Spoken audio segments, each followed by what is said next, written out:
Bonsoir coach. Moi, ce que je voulais savoir, c'est Bonsoir. si vous avez lu l'interview de Franck Hez, dans l'équipe sur, peut-être, parfois pour les coachs, un aspect qu'on prend pas souvent en compte qui est, l'usure mentale, peut-être à certains moments de la saison, de la fatigue, et au-delà de ça, la question de la santé mentale pour les joueurs et dans les clubs.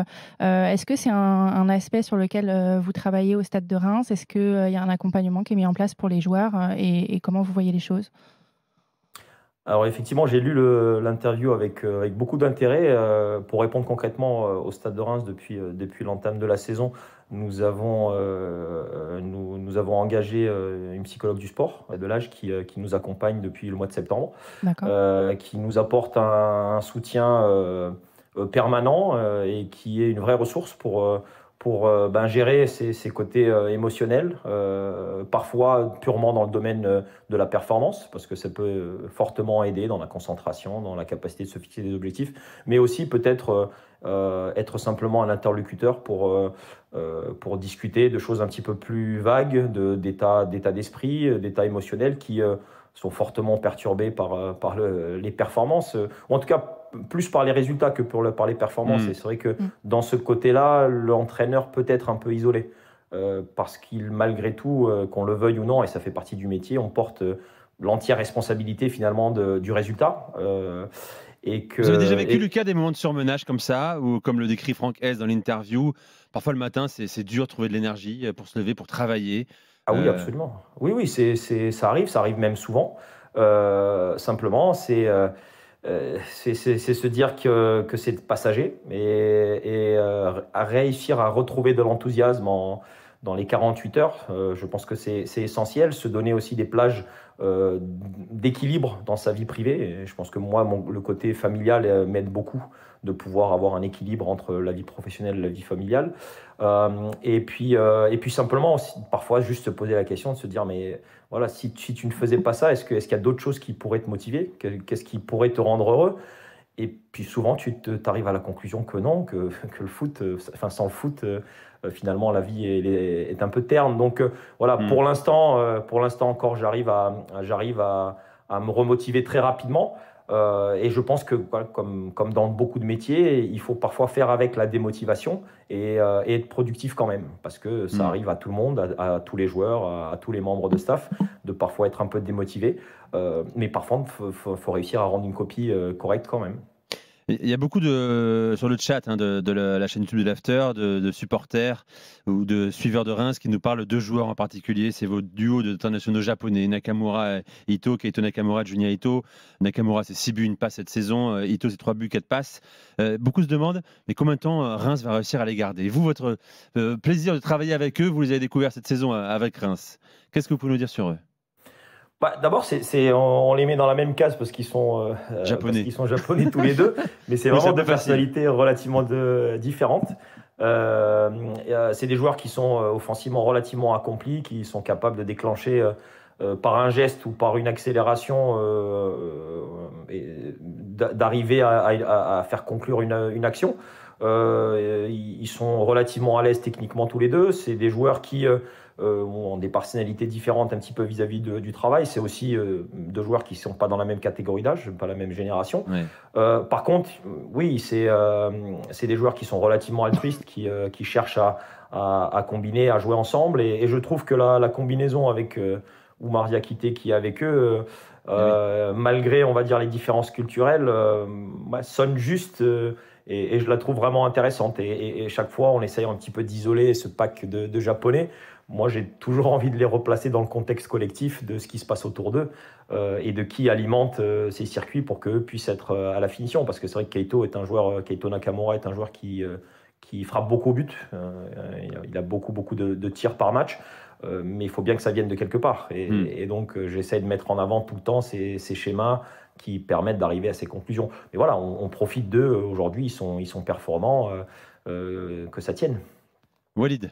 Bonsoir coach. Moi, Bonsoir. la question que j'aimerais vous poser, c'est sur les objectifs de la saison.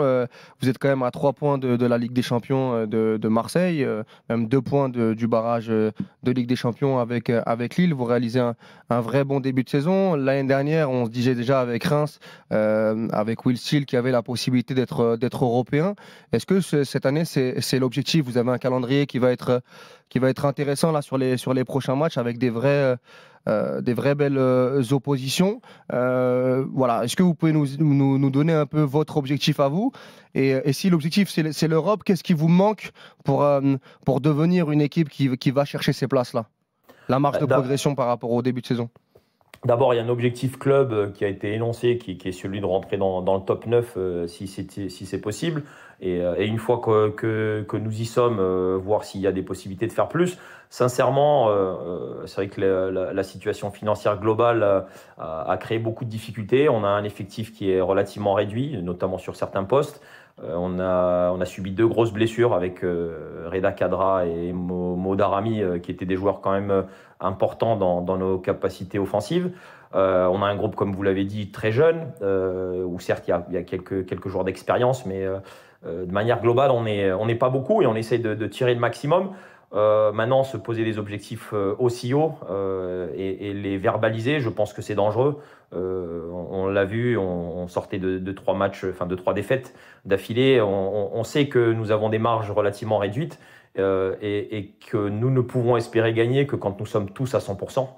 Et quand je dis tous, c'est le staff et les joueurs et que nous avons voilà, le moins de problèmes possible. Donc avec tous ces facteurs-là, je pense qu'il est pas nécessaire aujourd'hui de se mettre une pression, d'aller chercher des choses, on va dire, extrêmement élevées.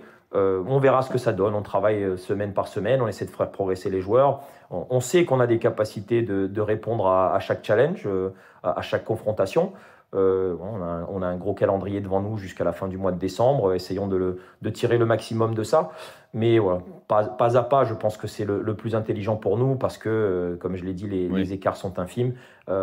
Et crier trop un petit peu des ambitions élevées, je pense que c'est très dangereux. Dernière question de Félix. Coach, je suis désolé, c'est pour moi ce soir.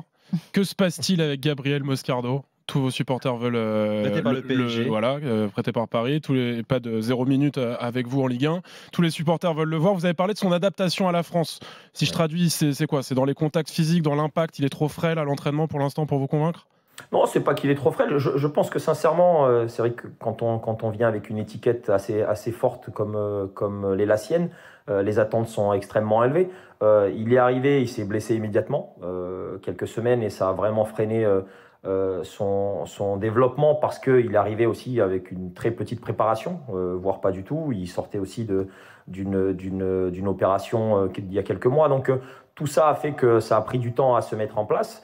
Il ne faut pas sous-estimer les critères et les références de la Ligue 1 en termes d'intensité.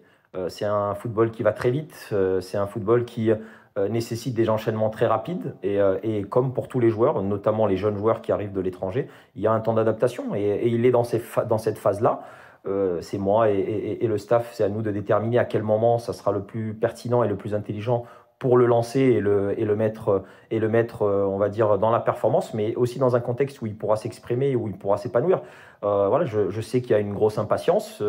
Lui, il travaille dur pour arriver au plus haut niveau possible et à s'adapter au mieux sur tous les critères.